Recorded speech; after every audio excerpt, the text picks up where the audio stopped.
نحمد نصلی علی رسول الکریم اما بعد فاعوذ باللہ من الشیطان الرجیم بسم اللہ الرحمن الرحیم۔ آج ہمارا سبق نمبر سورہ توبہ کا سبق نمبر 6 ہے اور ہم پہنچے ہوئے ہیں آیت نمبر 28 پر۔ تو ہم شروع کرتے ہیں۔ اعوذ باللہ من الشیطان الرجیم بسم اللہ الرحمن الرحیم۔ یا ایھا الذین آمنوا انما المشرکون نجس فلا يقربوا المسجد الحرام بعد عامهم هذا فإن خفتم عيلة فسوف يغنيكم الله من فضله إن شاء إن الله عليم حكيم۔ اس کا ترجمہ ہے، اے ایمان والو، بے شک مشرک بالکل ہی ناپاک ہیں اور اس سال کے بعد مسجد حرام کے پاس بھی نہ پھٹکنے پائیں۔ اگر تمہیں مفلسی کا خوف ہے تو اللہ تمہیں دولت مند کر دے گا اپنے فضل سے اگر وہ چاہے۔ اللہ علم اور حکمت والا ہے۔ تو اس آیت کا پیچھے سے تعلق ہے۔ ہم نے دیکھا کہ سورہ توبہ میں اللہ سبحانہ تعالیٰ نے مشرکین سے برات کا اظہار فرمایا اور یہ 9 ہجری میں یہ سورہ نازل ہوئی ہے اور یہ مدنی سورہ ہے۔ فتح مکہ 8 ہجری میں ہوا تھا، تو مکہ فتح ہو جانے کے بعد یہ آیات نازل ہوئی ہے اور اس میں سخت ترین احکامات ہیں مشرکین اور اہل کتاب سے قتال کے۔ اور بعض اوقات انسان سوچتا ہے مسلمانوں کو اتنی سختی سے کہہ دیا گیا کہ اب یا تو اسلام ہے یا کفر ہے۔ جزیرہ عرب میں اب اس شرک کو اب پلنے کی اجازت نہیں ہے۔ تو اس کی وجہ کیا ہے کہ رسول اللہ صلی اللہ علیہ وسلم نے 22 سال مکہ اور مدینہ میں اسلام کی دعوت دی، اور جن لوگوں نے ان 22 سالوں میں بھی تمام دلائل کو دیکھنے کے بعد اسلام کو سچا دین سمجھنے کے بعد بھی ان کے دلوں نے گواہی دی، مگر انہوں نے زبان سے انکار کیا، اور انہوں نے نہ صرف انکار کیا بلکہ رسول اللہ صلی اللہ علیہ وسلم کے اس مشن کو ختم کرنے کی ہر کوشش کر ڈالی، اور آپ صلی اللہ علیہ وسلم کی قتل کے درپے ہو گئے، مسلمانوں سے کئی جنگیں لڑیں۔ تو اب یہ اللہ سبحانہ تعالیٰ کا یہ طریقہ ہے کہ جب بھی کسی بھی قوم کے لیے نبی بھیجا جاتا ہے، اللہ تعالیٰ اس کے لیے ایک مہلت مقرر کرتے ہیں۔ اگر وہ قوم انبیاء کرام کو پہچان لیتی ہے، کیونکہ انبیاء کرام کے دلائل واضح ہوتے ہیں، ان کو اللہ کا سچا نبی ماننے میں کسی کو کوئی دقت نہیں ہوتی، لیکن اگر جب قوم اپنی سرکشی میں انبیاء کرام کو نہ صرف جھٹلاتی ہے بلکہ اس کے قتل کے درپے ہو جاتی ہے، تو یہ اللہ تعالیٰ کا طریقہ ہے کہ قوموں پر عذاب بھیج کر اللہ تعالیٰ اس پوری قوم کو تباہ کر دیا اللہ تعالیٰ نے۔ یہ کئی بار قرآن میں ہمیں کئی مثالیں ملتی ہیں اس کی۔ مگر جزیرہ عرب میں اللہ سبحانہ تعالیٰ نے، یہ اللہ کی رحمت تھی، رسول اللہ صلی اللہ علیہ وسلم کی دعائیں تھیں کہ اللہ تعالیٰ نے ان کی سرکشی کی وجہ سے پوری قوم کو عذاب سے ختم نہیں کیا، بلکہ اللہ تعالیٰ نے مسلمانوں کو اب سخت احکامات دیے کہ اب ان کی مہلت پوری ہو چکی ہے، اور اب شرک، یا تو وہ شرک پر رہیں گے تو پھر ان کو جزیرہ عرب سے نکلنا پڑے گا۔ مشرکین کے لیے اعلان کر دیا گیا تھا، جو ہم نے پیچھے پڑھا سورہ توبہ کے شروع میں ہم نے پڑھا کہ حج اکبر 9 ذی الحج کو جو حج ہوا، جس میں حضرت ابوبکر صدیق جو تھے وہ امیر تھے حج کے قافلے کے، اور جب یہ قافلہ مدینہ سے نکلا تو اللہ سبحانہ تعالیٰ نے یہ برات کی آیات نازل فرمائی، جس کو اللہ کے پیارے رسول صلی اللہ علیہ وسلم اس سال حج کے لیے نہیں گئے تھے 9 ذی الحج کو، کیونکہ اس وقت بہت سے مشرکین بھی حج کے لیے جا رہے تھے۔ یہ شروع سے جہالت سے یہ طریقہ تھا کہ مشرکین حج کیا کرتے تھے، لیکن ان کا حج جو تھا وہ اپنا خود ساختہ طریقے سے اور شرکیہ طریقے سے ہوتا تھا۔ یہ ایک طرح سے ایک رسم ہوتی تھی، اس میں اللہ تعالیٰ کی عبادت کا کوئی پہلو نہیں ہوتا تھا۔ تو لیکن آپ صلی اللہ علیہ وسلم اس سال حج کے لیے نہیں گئے، کیونکہ ابھی بہت سے مشرکین بھی حج میں شامل تھے۔ تو اللہ کے رسول صلی اللہ علیہ وسلم نے حضرت علی رضی اللہ عنہ کو بھیجا اس قافلے کے پیچھے، اور ان آیات کے ساتھ کہ اس کا اعلان جو ہے وہ حج اکبر والے دن یعنی 10 ذی الحج کو کیا جائے، جو کہ ہم نے پیچھے سب پڑھ لیا ہے کہ یہ اعلان کر دیا گیا تھا، جس کے تحت اب جو ہے وہ مشرکین سے کوئی معاہدہ نہیں ہوگا صلح کا، اور مشرکین کو 2 چوائسز دی گئی، یا تو وہ مسلمان ہو جائے، 4 مہینوں کا ان کو مہلت دی گئی تھی کہ یا مسلمان ہو جائے یا پھر مسلمان اگر وہ شرک پر رہنا چاہ رہے تو وہ جزیرہ عرب سے نکل جائے۔ اگر ان دونوں میں سے کوئی بات نہیں مانی تو پھر ان کو مسلمانوں کو سخت حکم دے دیا کہ اب ان کو جہاں بھی پاؤ تم ان کو قتل کرو۔ تو یہ سب کچھ ہم نے پڑھا ہے۔ اب آج کی آیات کا تعلق بھی اسی سے ہے، ٹھیک ہے، کیونکہ اس میں ہم نے پڑھا تھا کہ جب یہ برات کا اعلان کیا گیا تو حضرت علی رضی اللہ عنہ کو یہ ذمہ داری دی گئی تھی، اور انہوں نے ساتھ ساتھ یہ بھی اعلان کیا کہ اب اگلے سال کوئی مشرک حج نہیں کرے گا، یعنی اب جو ہے حرم جو ہے وہ مشرکین کو اب اجازت نہیں ہے کہ اللہ کے حرم میں داخل ہوں۔ تو یہ جو حکم تھا یہ آج کی آیت سے ثابت ہے، تو اس کو انشاءاللہ ہم پڑھتے ہیں۔ یہ ابھی تک پیچھے کا ہم پڑھ رہے تھے۔ تو اللہ سبحانہ تعالیٰ نے یہاں مسلمانوں کو مخاطب کر کے فرمایا کہ یا ایھا الذین آمنوا انما المشرکون نجس، بے شک انما کا مطلب ہم جانتے ہیں کہ اس میں حصر ہوتا ہے، یعنی کہ کچھ اور نہیں، بس صرف یہی بات ہے۔ تو اللہ تعالیٰ نے مسلمانوں سے فرمایا کہ بے شک کوئی شک نہیں ہے کہ مسلمان جو مشرک ہیں وہ تو صرف نجس ہی ہیں۔ اب نجس کا کیا مطلب ہوتا ہے؟ نجسن جو ہے یہ مصدر ہے، اور مصدر عربی زبان میں مصدر کس لیے استعمال ہوتا ہے؟ جیسے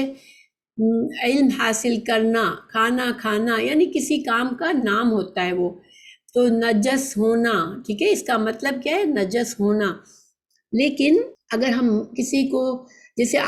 ایک عالم کو عالم کہیں گے، اور عالم کہنے کا مطلب ہوگا کہ وہ شخص علم رکھتا ہے، اب اس کا علم بہت پختہ ہو جاتا ہے تو ہم مبالغہ کرتے، مبالغے سے ہم کہتے ہیں یہ تو جیسے علم ہی ہے، یعنی کہ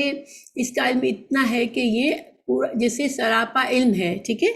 تو اسی طرح یا نجس جو ہے وہ مصدر ہے، اور یہ معنی دیتا ہے کہ سراپا نجس، سراپا گندگی ہے، یعنی بالکل مکمل طور پر نجس ہوتے ہیں وہ۔ اب نجس کا کیا معنی ہوتا ہے؟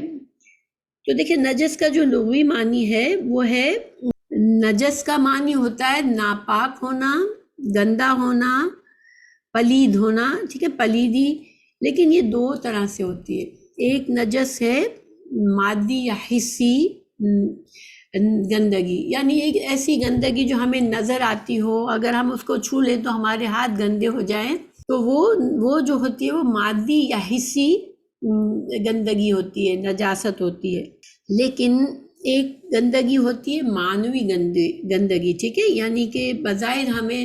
کوئی چیز کے اندر گندگی دیکھنے میں نظر نہ آئے، چھونے میں نظر نہ آئے، لیکن وہ چیز اندر سے نجس ہوتا ہے، اور وہ نجس جو ہوتا ہے وہ عقائد، انسان کے عقیدہ گندا ہوتا ہے، انسان کے اعمال گندے ہوتے ہیں، اخلاق گندے ہوتے ہیں، تو وہ انسان اندر سے نجس ہوتا ہے، اس کا باطن جو ہے وہ ہوتا ہے اندر سے، اس کا جو باطن ہوتا ہے وہ نجس ہوتا ہے۔ تو مشرکین کو یہاں اللہ سبحانہ تعالیٰ نے نجس کہا، اور یہ نجس جو ہے وہ معنوی گندگی ہے، ٹھیک ہے۔ یہاں پر جو نجس کا معنی ہے وہ چونکہ مشرکین شرک کرتے ہیں، اللہ سبحانہ تعالیٰ خالق کائنات ہے، اللہ واحد ہے، مگر وہ اللہ کے ساتھ شریک کرتے ہیں۔ اللہ سبحانہ تعالیٰ پاک ہے، جن کمزوریوں سے اللہ تعالیٰ ہر کمزوری سے پاک ہے، لیکن وہ اللہ کے لیے اولاد بنا کا عقیدہ رکھتے ہیں، اللہ کے سوا کسی اور کو عبادت کے لائق سمجھتے ہیں۔ یہ ساری چیزیں جو ہیں وہ عقائد کی گندگی ہے۔ تو اللہ تعالیٰ نے اس لحاظ سے مشرکین کو کہا کہ یہ سراپا بالکل، یعنی کہ ان کے اندر کوئی باقی نہیں ہے، یہ اندر سے بالکل پورے کے پورے نجس ہیں، ان کے عقائد بالکل خراب ہیں، گندے ہیں ان کے عقائد۔ ویسے تو دیکھیں ہم اگر مشرکین سے ہم معاملات کرتے ہیں، ان سے اگر ہاتھ چھو جاتا ہے تو ہمارا ہاتھ گندا نہیں ہوتا۔ رسول اللہ صلی اللہ علیہ وسلم کے اعمال سے بھی ہمیں دلائل ملتے ہیں۔ ہمیں حدیث میں ہے کہ رسول اللہ صلی اللہ علیہ وسلم نے ایک مشرک عورت کے مشکیزے سے پانی پیا، ٹھیک ہے۔ آپ صلی اللہ علیہ وسلم ایک بار سفر میں تھے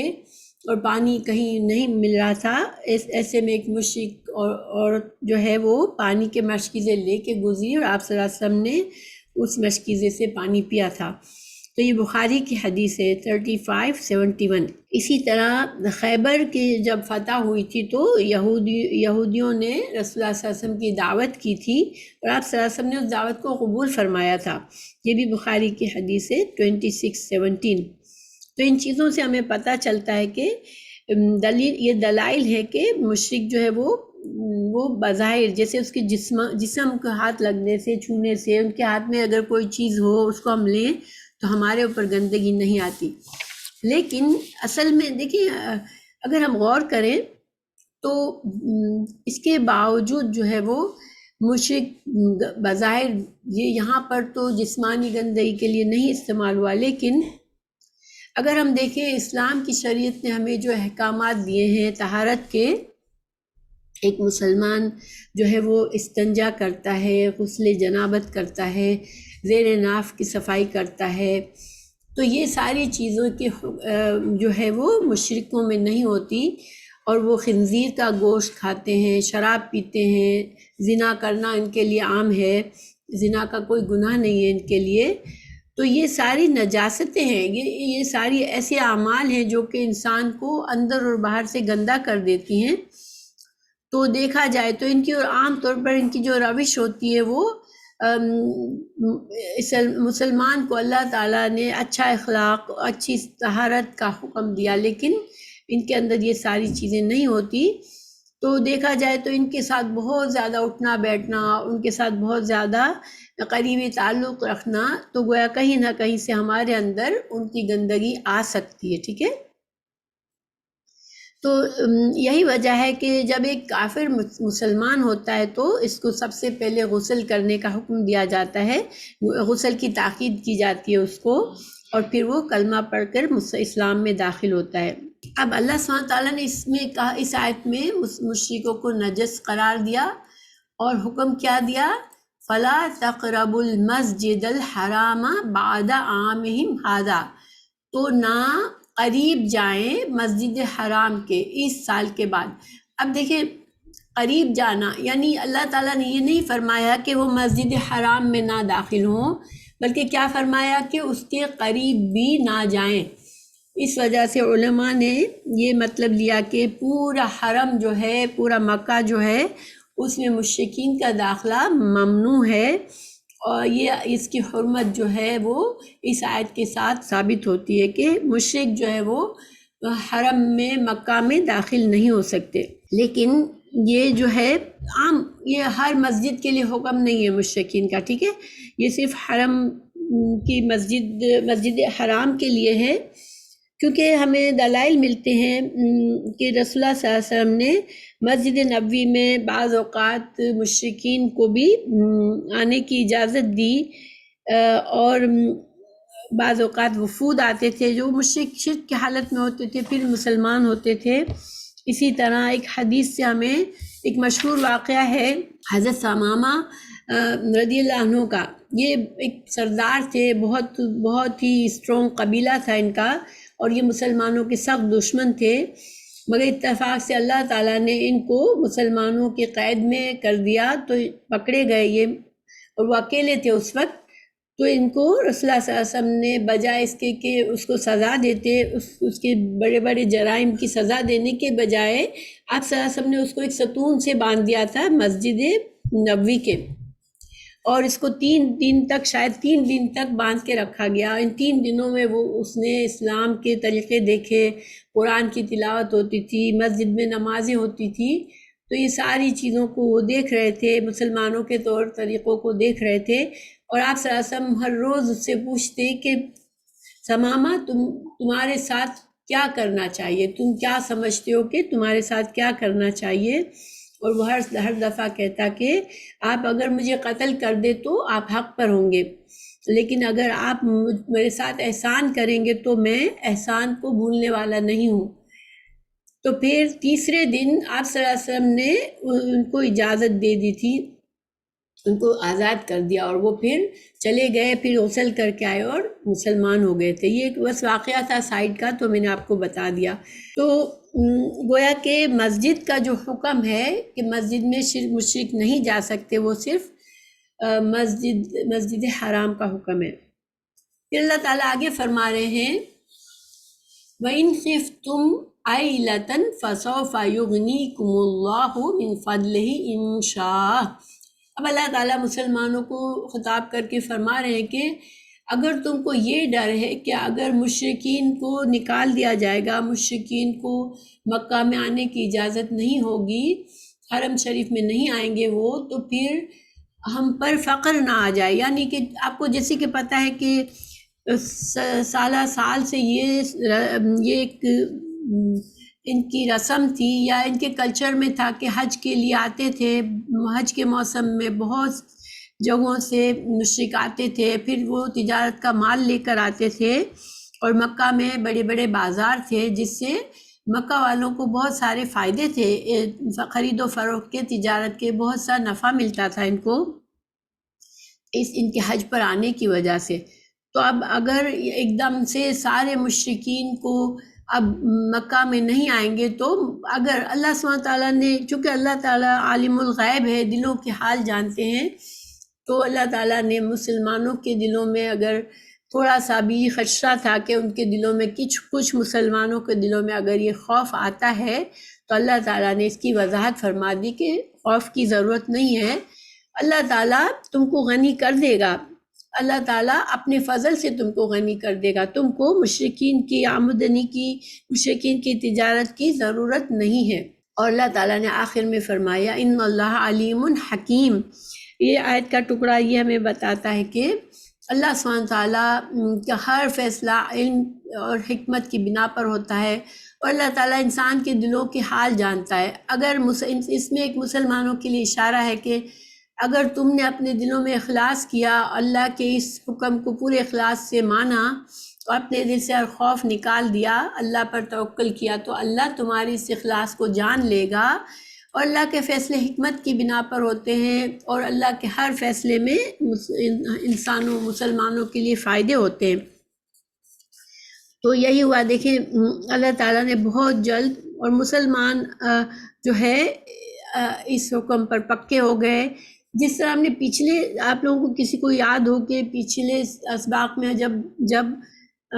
مشرکین کو قتل عام کا حکم دیا گیا، تو بہت سے مسلمانوں کے دلوں میں کچھ ایک طرح سے تھوڑا کچھ خوف بھی تھا، کیونکہ یہ حکم بہت سخت تھا کہ قاتلوں ان کو قتل کرنا، تمام مشرکین کو، کیونکہ ابھی ان سے نسب کے رشتے تھے، بہت سے لوگوں کے اپنے خاندان کے گھر کے لوگ آدھے مسلمان اور کفر میں بٹے ہوئے تھے، اور بہت سے لوگوں کے دنیاوی تعلقات تھے، پرانی دوستیاں تھیں، رشتے تھے، تو ان چیزوں کو ایک دم سے کاٹ دینا، اور صرف بس 2 رشتے رہ گئے تھے۔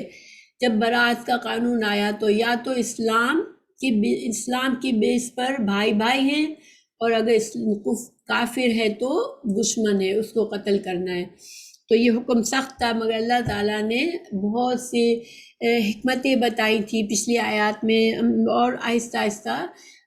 مومنوں کے دلوں کو بہت مضبوط کر دیا، یہاں تک کہ وہ پکا عزم انہوں نے کر لیا، اور اس حکم کو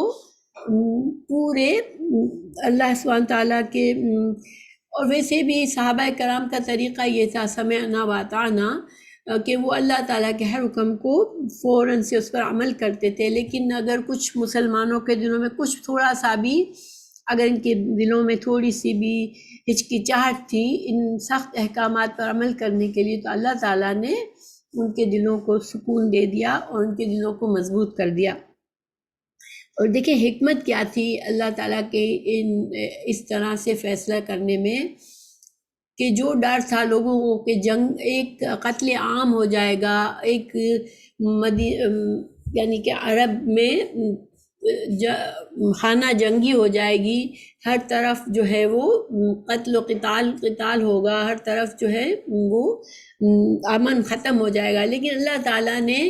جب مسلمان اتنے مضبوط ہو گئے اللہ کے حکم کے لیے، تو اللہ تعالیٰ نے بغیر کوئی بڑے قتال نہیں ہوا، کچھ نہیں ہوا، لوگ پہ در پہ فوج در فوج جو ہے وہ اسلام میں داخل ہو گئے، اور الحمدللہ جزیرہ عرب جو ہے وہ بہت جلد پاک صاف ہو گیا شرک سے. تو یہ ہماری یہ آیت کی تفصیل ہے. پھر ہم اگلی آیت پر چلتے ہیں انشاءاللہ. دیکھیں ہمارے لیے ایکچولی اس سبق میں، اس میں ہمارے لیے بھی بہت بڑا سبق ہے. ہماری زندگی میں بھی بہت سے باتیں ایسی ہوتی ہیں، بہت سے احکامات ہمارے لیے سخت بھی محسوس ہوتے ہیں، لیکن ایک مومن اپنے دل کو مضبوط رکھے، اپنے ایمان کو مضبوط رکھے، اور اللہ پر توکل اور بھروسہ کر کے ہر حکم کو سمعنا و اطعنا کرے، تو انشاءاللہ اللہ تعالیٰ کے احکامات میں اس کے لیے فائدہ ہی فائدہ ہے.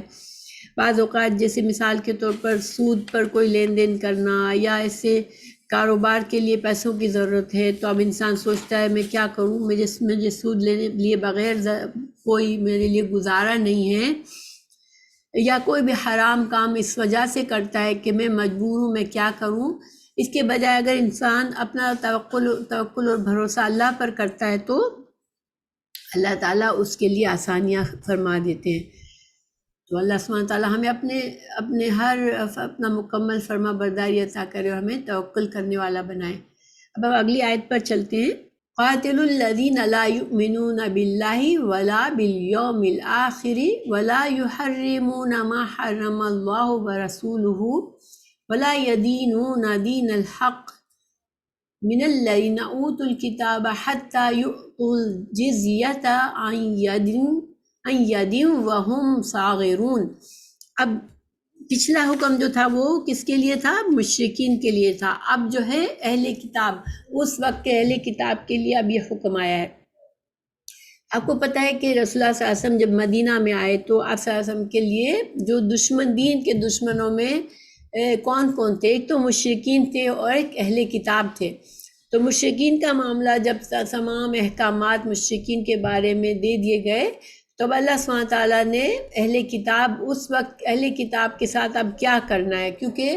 اہل کتاب بھی بستے تھے وہاں پر جزیرہ عرب میں. جیسے ہمیں پتہ ہے کہ مدینہ میں بھی تھے، مگر مدینہ کے جو 3 قبائل تھے وہ تو اپنے سرکشی کی وجہ سے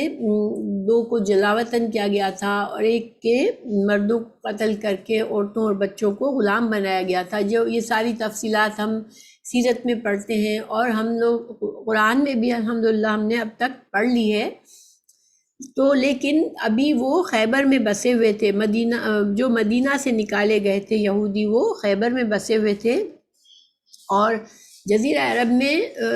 عیسائی بھی بستے تھے کچھ. ٹھیک ہے، تو اب اللہ سبحانہ تعالیٰ نے اب مومنوں کو بتایا کہ اب ان کے ساتھ کیا کرنا ہے، کہ اب ان سے قتال کرنا ہے. ٹھیک ہے، اب یہ اہل کتاب سے قتال کا حکم آ گیا. اب دیکھیں کہ اللہ تعالیٰ نے صرف حکم نہیں دیا بلکہ ساتھ ساتھ کچھ وجوہات بھی بتائیں، ان کے بڑے بڑے جرائم بھی بتائے کہ کیوں ان کے ساتھ، چونکہ اہل کتاب تو اللہ کو ماننے والے تھے، تو کیوں ان کے ساتھ اللہ تعالیٰ نے اتنا سخت حکم دیا کہ مسلمانوں کو حکم دیا کہ ان کو قتل کرو، ان کے ساتھ جہاد کرو. تو اب 4 بڑے ان کے جرائم بتائے اللہ تعالیٰ نے. لا یؤمنون باللہ، یہ اللہ پر ایمان نہیں رکھتے. تو اہل کتاب تو اللہ پر ایمان رکھتے تھے، مگر کیوں اللہ تعالیٰ نے یہ فرمایا؟ کیونکہ ان کا ایمان جو تھا وہ شرک، انہوں نے شرک کو شامل کر لیا تھا. جو عیسائی تھے وہ حضرت عیسیٰ کو اللہ کا بیٹا مانتے تھے، اور جو یہودی تھے وہ ان میں سے کچھ یہودیوں نے حضرت عزیر علیہ السلام کو اللہ کا بیٹا کہا. اگرچہ کہ حضرت عیسیٰ علیہ السلام کے معاملے میں عیسائیوں نے بہت ہی زیادہ آگے بڑھ گئے. وہ یہودیوں میں اس طرح سے عبادت نہیں کی گئی حضرت عزیر علیہ السلام کی، لیکن عیسائیوں نے حضرت عیسیٰ کو رب ہی بنا دیا اور ان کی باقاعدہ عبادت کی. تو اب اللہ تعالیٰ کو یہ ایمان قابل قبول نہیں ہے ان کا. جیسے ہمیں سورہ احد میں اللہ تعالیٰ نے کیا فرمایا، قل هو اللہ احد اللہ الصمد لم یلد ولم یولد ولم یکن لہ کفوا احد. آپ کہہ دیں کہ اللہ ایک ہے، اللہ ہی بے نیاز ہے، نہ اس نے کسی کو جنا اور نہ وہ جنا گیا اور نہ کبھی کوئی اس کے برابر کا ہے. یہ ہے اللہ کا تعارف. لیکن انہوں نے، اور ان کی کتابوں میں بھی، ان کے انبیاء کرام کی تعلیمات بھی صرف ایک اللہ کی عبادت کی تھی، لیکن انہوں نے اللہ کے اس ایمان کو خراب کر دیا انہوں نے. تو ایک تو یہ ان کا جرم ہے، ٹھیک ہے. نمبر 2، ولا ولا بالیوم الآخر، یعنی نہ ان کا ایمان اللہ پر ہے نہ ان کا آخرت پر صحیح ایمان ہے. تو آخرت کا عقیدہ دیکھیں، وہ جانتے ہیں کہ آخرت ہے، زندہ ہونا ہے، یعنی اللہ تعالیٰ بندوں کو زندہ کرے گا اور حساب کتاب لے گا، لیکن انہوں نے اپنے عقائد کو بگاڑ لیا آخرت کے بارے میں. جیسے کہ ہم نے سورہ بقرہ میں بھی پڑھا، سورہ بقرہ 111 میں انہوں نے کہا کہ جنت میں ہرگز داخل نہیں ہوں گے مگر جو یہودی یا نصارہ ہیں.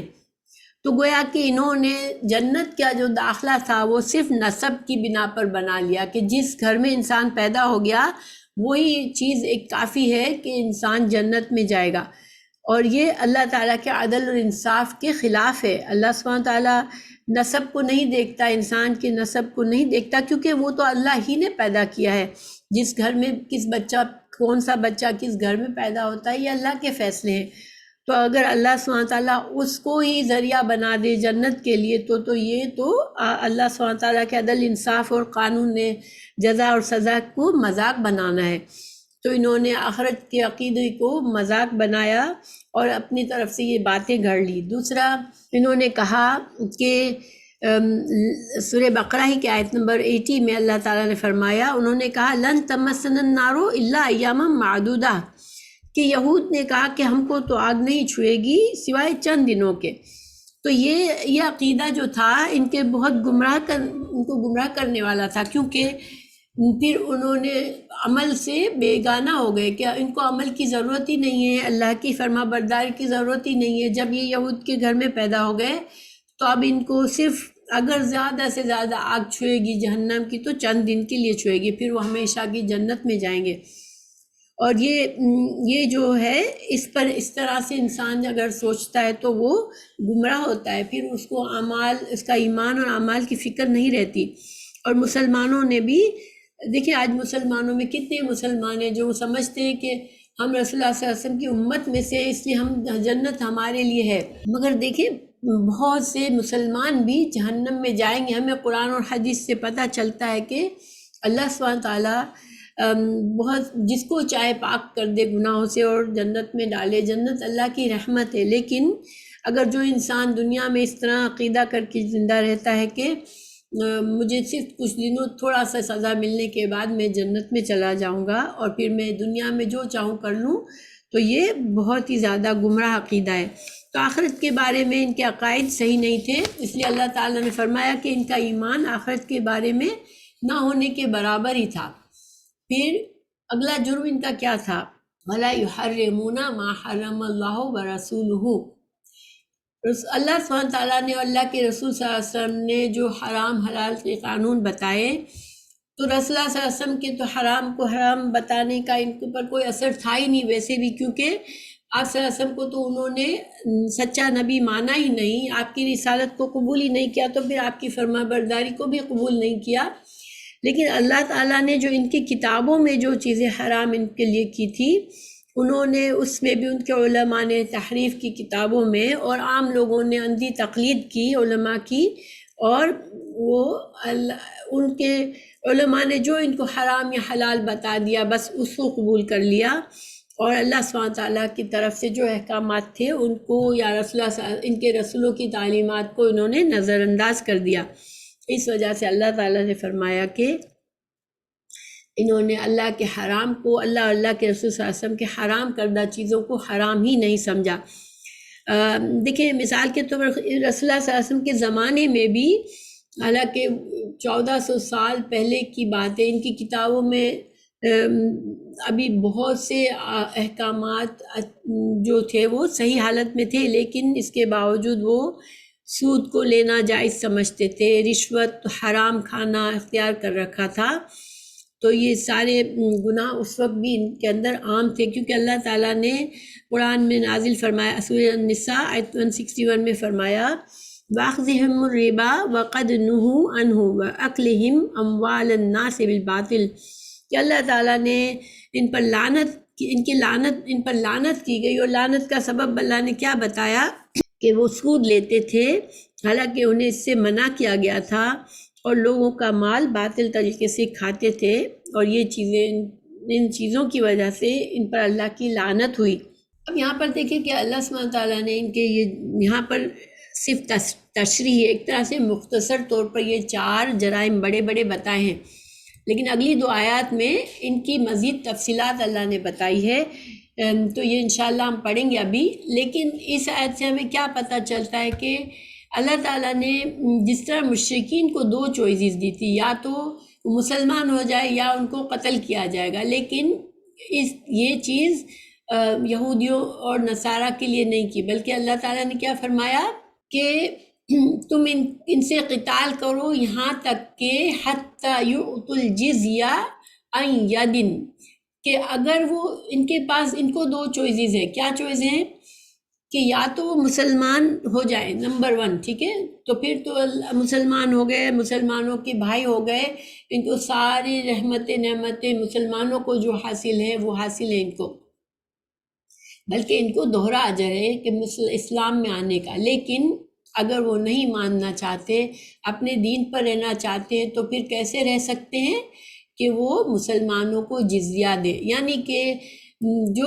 اہل کتابیں ان کو یہ سختی نہیں کی گئی کہ ان کو اسلام پر نہ آنے پر قتل ہی کر دیا جائے گا، ان کو اجازت دی گئی کہ وہ اپنے دین پر قائم رہے، لیکن پھر کیسے کہ مسلمانوں کو جزیہ دے، ٹھیک ہے، اور وہم صاغرون، اور وہ صغیر جو ہوتا ہے، صغیر کا مطلب ہوتا ہے چھوٹا ہونا، یعنی مسلمانوں کے سامنے وہ جھک کر رہیں، یعنی کہ اسلام کو غلبہ ہوگا، یہ مسلمانوں کے غلبے کے اندر رہیں گے اور مسلمانوں کو جزیہ دیں گے، تو پھر یہ چیز میں وہ زندہ رہ سکتے ہیں، وہ جائز ہے ان کے لیے۔ وہ اب باقی کا ان کا آخرت کا معاملہ پھر اللہ سبحانہ تعالیٰ ہی کرے گا، لیکن دنیا میں ان کی زندگی کی مہلت ہے، جب تک وہ اپنے دین پر بھی رہنا چاہے تو وہ رہ سکتے ہیں، مگر بس یہ کنڈیشن یہ ہے کہ وہ جزیہ دے پھر مسلمانوں کو۔ دیکھیے رسول اللہ صلی اللہ علیہ وسلم نے بھی اس آیت کے مطابق عمل کیا، اور جو آپ صلی اللہ علیہ وسلم نے آخری وصیت کے اپنے دنیا سے رخصت کے وقت بھی وصیت فرمائی کہ جو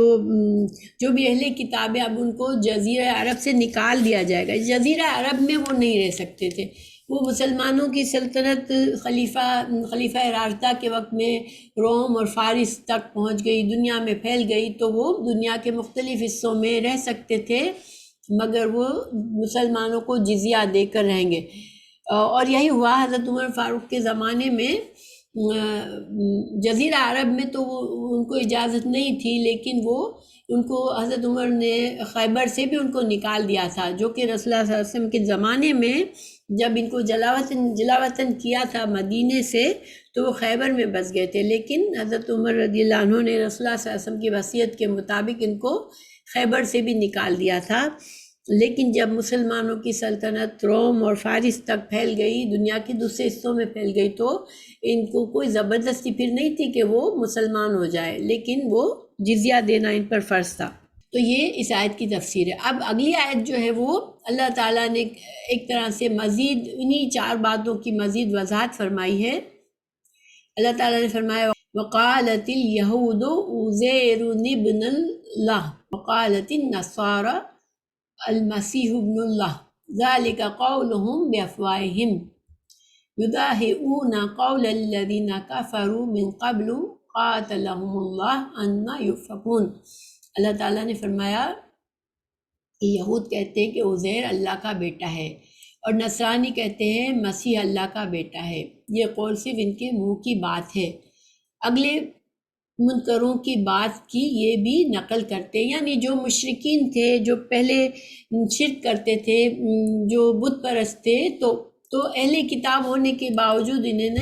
انہوں نے ان کی نقل کی، ان کے طریقے پر چلے اور اللہ کے انبیاء کرام کو انہوں نے رب بنا دیا، اور اللہ انہیں غارت کرے۔ یہاں پر ایک بددعائی کلمہ ہے، قاتلہم اللہ، ٹھیک ہے؟ تو دیکھیں بددعا، اللہ تعالیٰ کو بددعا دینے کی ضرورت نہیں ہے کسی کو، ٹھیک ہے؟ اس کا مطلب ہے کہ اللہ ان کو ہلاک کرے۔ تو اللہ سبحانہ تعالیٰ تو خود چاہے، جب چاہے جس کو چاہے ہلاک کر سکتے ہیں، جس کو چاہے جس کے ساتھ رحمت فرما سکتے ہیں۔ تو اس سے علماء نے کیا کہا کہ چونکہ اللہ تعالیٰ نے ان کے لیے یہ بددعا کا کلمہ قرآن میں نازل فرمایا، تو ہم یہ کہہ سکتے ہیں کہ یہود اور نصارہ کے اوپر ان کے شرک کی وجہ سے اللہ ان پر لعنت کرے۔ آپ کو پتہ ہے مسلمانوں پر لعنت نہیں کر سکتا، ایک مسلمان پر لعنت نہیں کر سکتا، لیکن اہل کتاب کے شرک کی وجہ سے ہم ان کے اوپر لعنت کا کلمہ کہہ سکتے ہیں، ٹھیک ہے؟ یہ انہوں نے علماء نے اس آیت کا مطلب نکالا۔ اگلی آیت جو ہے مزید وضاحت ہے، اللہ تعالیٰ نے فرمایا اتخذوا احبارهم ورهبانهم اربابا من دون اللہ والمسیح ابن مریم۔ اب ان کا ایک اور جرم کیا تھا کہ انہوں نے اپنے احبار حبر سے ہے، حبرون کیا ہوتا ہے؟ حبرون کا مطلب ہوتا ہے کہ ایسا عالم جو خوبصورت باتیں کرتا ہے، حبر جس کی باتوں میں اثر ہوتا ہے، جو اچھی خوبصورت باتیں بتاتا ہے، تو حبر ان کے مذہبی پیشواؤں کا لقب تھا، ٹھیک ہے؟ پھر رہبان جو ہے وہ راہب کی جمع ہے، اور راہب کون ہوتا ہے؟ جو اللہ کے خوف سے دنیا ترک کر کے لوگوں سے الگ کسی ویرانے میں جا کے، کسی کٹیا میں جا کر بسے۔ تو اب ان کے جو احبار تھے، رہبان تھے، ان کو ان کے عام لوگوں نے ارباب یعنی رب بنا لیا، اربابا من دون اللہ والمسیح ابن مریم، اور مسیح ابن مریم کو بھی انہوں نے رب بنا دیا، یعنی انہوں نے نہ صرف مسیح ابن مریم کو رب بنایا بلکہ انہوں نے اپنے راہبوں کو اور اپنے احباروں کو بھی رب بنا دیا۔ وما امروا، اور ان کو اللہ تعالیٰ نے نہیں حکم دیا تھا الا لیعبدوا الہا واحد، ان کے رسولوں کے ذریعے، ان کی کتابوں کے ذریعے ان کو صرف ایک اللہ کی عبادت کا حکم دیا گیا تھا، ٹھیک ہے؟ لیکن انہوں نے بجائے اس پر عمل کرنے کے اپنے اس بہت سے رب بنا لیا، جو ان کے علماء نے ان سے کہا، انہوں نے آنکھیں بند کر کے اس کو لے لیا۔ لا الہ الا ہو، پھر اللہ تعالیٰ نے اپنی وحدانیت کا پھر سے ذکر فرمایا کہ کوئی الہ نہیں ہے مگر صرف اللہ، سبحانہ، اللہ پاک ہے، عما، ان سب چیزوں سے جو کہ یشرکون، جو یہ شرک کرتے ہیں اس سے۔ تو یہاں پر جو سوال یہ پیدا ہوتا ہے کہ ان کے علماء کو رب بنانے کی کہاں سے ہمیں دلیل ملتی ہے؟ تو دیکھیں ایک حدیث ہے بخاری میں اور دوسری کتابوں میں کہ حضرت عدی بن حاتم، یہ حاتم طائی کے بیٹے تھے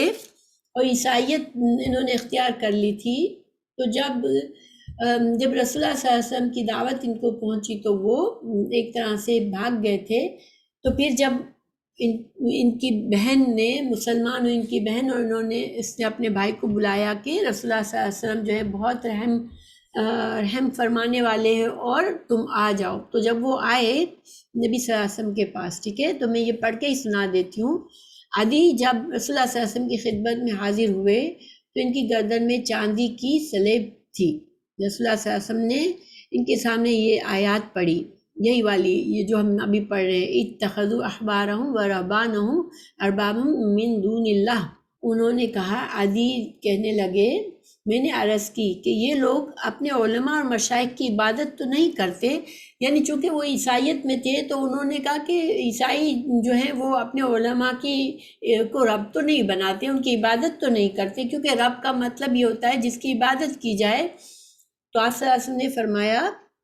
ہاں لیکن وہ جب ان کے لیے حلال کو حرام اور حرام کو حلال کر دیتے ہیں، قرار دیتے ہیں، تو وہ ان کی پیروی شروع کر دیتے ہیں۔ تو گویا یہاں پر ہمیں کیا دلیل ملتی ہے کہ جب حلال اور حرام، کیا چیز حلال ہے کیا چیز حرام ہے، وہ صرف قرآن اور سنت سے ہی پتہ چلتا ہے، ٹھیک ہے۔ اگر کوئی عالم، کوئی شیخ اگر کسی اللہ کی حلال چیز کو حرام کا فتویٰ دے دیتا ہے تو اس کی اندھی تقلید کرنے والا گنہگار بنتا ہے، وہ شرک میں پڑ جاتا ہے، کیونکہ اللہ کا حق ہے کہ وہی صرف اس کا حکم مانا جائے۔ حلال و حرام کا حق جو ہے وہ صرف اللہ ہی کے پاس ہے۔ اگر ہم کسی اور بندے کو یہ حق دے دیتے ہیں اور اس کی اندھی تقلید کرتے ہیں تو پھر ہم گنہگار ہوتے ہیں شرک کے، گویا ہم نے اس بندے کو ہی رب سمجھ لیا۔ تو یہ ان کا جرم تھا۔ اور دیکھیں یہ مسلمانوں میں بھی ہے، اللہ تعالیٰ ہمیں محفوظ رکھے۔ رسول اللہ صلی اللہ علیہ وسلم نے پیشین گوئی کی تھی کہ تم جو ہو یہود و نصارہ کی قدم بقدم ان کی پیروی کرو گے۔ تو آج ہمارے بہت سے لوگ قرآن میں کیا لکھا ہے، حدیث میں کیا ہے، کبھی اس کو جاننا ضروری نہیں سمجھتے، کہیں دین کا علم سیکھنے کو ضروری نہیں سمجھتے، اور جو بھی جس عالم کو، جس امام کو مان لیتے ہیں، بس اس کی عقیدت دل میں رکھ لیتے ہیں کہ ان کے ہر حکم کو آنکھیں بند کر کے مانتے ہیں۔ تو دیکھیں علماء کی پیروی کرنا، ان کی بات ماننا ہمارے دین کا حصہ ہے، لیکن ہر مسلمان پر فرض ہے کہ وہ قرآن اور سنت کا اتنا علم حاصل کرے کہ وہ لا علمی اور جہالت میں کسی ایسے انسان کی پیروی نہ کر لے جو اس کو شرک میں ڈال دے، ٹھیک ہے، کیونکہ پھر اس کا عذاب اس کو بھگتنا پڑے گا۔ یہ اللہ تعالیٰ کے پاس ان کا یہ عذر نہیں چلے گا کہ میں نے تو اپنے امام کی بات مانی تھی۔ اس وجہ سے ہر انسان کا اپنی ذمہ داری ہے کہ وہ اپنے ایمان کی فکر کرے اور صحیح دین کا علم حاصل کرے۔ آیت نمبر 29 میں تھوڑی سی مسٹیک ہوئی ہے مجھ سے، تو میں اس کو کریکٹ کر دوں کہ اللہ سبحانہ تعالیٰ نے ان کے چار بڑے بڑے جرائم بتائے تھے، تو میں نے 3 کی وضاحت کر دی، چوتھا مجھ سے رہ گیا تو میں اس کا انشاءاللہ ابھی بتا دیتی ہوں کہ اللہ سبحانہ تعالیٰ نے فرمایا کہ وَلَا يَدِينُونَ دِينَ الْحَقِّ، یعنی کہ اللہ تعالیٰ نے جو دین حق نازل فرمایا انہوں نے اس دین کو قبول نہیں کیا، ٹھیک ہے۔ اور اس کا کیا مطلب ہے کہ دیکھیں رسول اللہ صلی اللہ علیہ وسلم کی آمد کی نشانیاں ان کی کتابوں میں موجود تھی۔ جب آپ صلی اللہ علیہ وسلم کی بعثت ہوئی تو انہوں نے ان نشانیوں سے آپ صلی اللہ علیہ وسلم کو پہچان لیا، جو کہ اللہ تعالیٰ نے ہمیں قرآن میں اس کو کئی بار وضاحت بھی فرمائی کہ انہوں نے وہ آپ صلی اللہ علیہ وسلم کو ایسے پہچان گئے جس سے انسان اپنے بیٹے کو پہچانتا ہے۔ تو پھر اس کا مطلب ہے آپ صلی اللہ علیہ وسلم کا لایا ہوا جو دین تھا ان کو معلوم تھا یہ وہی نبی صلی اللہ علیہ وسلم ہے جس کا ہم انتظار کر رہے ہیں۔ اور ہمارے انبیاء کرام نے، چونکہ ان کے انبیاء کرام نے اور ان کی کتابوں میں ان کو نصیحت کی گئی تھی کہ جب رسول اللہ صلی اللہ علیہ وسلم کی بعثت ہو تو وہ نہ صرف آپ صلی اللہ علیہ وسلم کے اوپر ایمان لائیں گے بلکہ آپ کی تائید اور نصرت میں تائید کریں گے، آپ کے مشن میں مددگار ہوں گے۔ جب رسول اللہ صلی اللہ علیہ وسلم سچا دین حق لے کر آئے تو انہوں نے اس دین کو قبول ہی نہ کیا، یہ ان کا جرم تھا اور بہت بڑا جرم تھا جو کہ اللہ سبحانہ تعالیٰ نے اس آیت میں بتایا ہمیں۔ اور انہی 4 وجوہات کی بنا پر کہ نمبر 1 اللہ پر ان کا ایمان صحیح نہیں ہے، آخرت پر ان کا ایمان صحیح نہیں ہے، اور وہ اللہ کے حرام کردہ شے کو حرام نہیں جانتے، اللہ کے رسول صلی اللہ علیہ وسلم کے حرام کردہ شے کو حرام نہیں جانتے۔ اور چوتھا جرم ان کا یہ تھا کہ وہ دین حق جب آ گیا اور ان کو سمجھ آ گئی، پورا یقین ہو گیا کہ یہ اللہ کا سچا دین ہے، اللہ کے سچے رسول صلی اللہ علیہ وسلم ہیں، مگر انہوں نے اس کو قبول نہیں کیا، اور صرف کس وجہ سے؟ حسد کی وجہ سے اور تعصب کی وجہ سے کہ یہ نبی ہماری نسب سے کیوں نہیں ہے، یہ بنی اسماعیل میں سے کیوں ہے۔ اس وجہ سے انہوں نے اللہ کے اس فیصلے کو پسند نہیں کیا۔ دیکھیں اللہ سبحانہ تعالیٰ کے فیصلے کو کوئی انسان ٹھکرا نہیں سکتا اس لیے کہ اس کو پسند نہیں آیا۔ اللہ تو مالک الکل ہے، اللہ جو حکم دے وہ بندہ تو صرف بندہ ہوتا ہے، اس کو اللہ کے ہر حکم کو ماننا ہوتا ہے۔ تو اس وجہ سے ان کی اس سرکشی کی وجہ سے اللہ تعالیٰ ان سے ناراض ہوا اور یہاں پر مسلمانوں کو ان سے قتال کا حکم دیا گیا۔ اور ان کو ایک طرح سے کفر کا فتویٰ دیا گیا کہ یہ کفر ہے، جو کچھ انہوں نے کیا وہ مسلمان ان کے، حالانکہ یہ اپنے وقت کے مسلمان تھے لیکن ان کو کافر کہا گیا، کیونکہ کافر کون ہوتا ہے؟ کفارہ کا مطلب ہوتا ہے کہ انسان کے پاس علم ہو، سمجھ جانے کے بعد وہ انکار کر دے ماننے سے، وہ کافر ہوتا ہے۔ تو انہوں نے جاننے کے باوجود نہیں مانا اور وہ کافر ہوئے۔ اللہ سبحانہ تعالیٰ ہم سب کو محفوظ رکھے اور مسلمانوں کی آج اصلاح فرمائے کہ ہم بھی حق کو جانیں تو اس کو قبول کریں اور حق کو جانتے بوجھتے نہ تبدیل کریں۔ آمین۔ تو انشاءاللہ ہمارا یہ لیسن پورا ہوا۔ جزاک اللہ خیر۔ جزاک اللہ خیر۔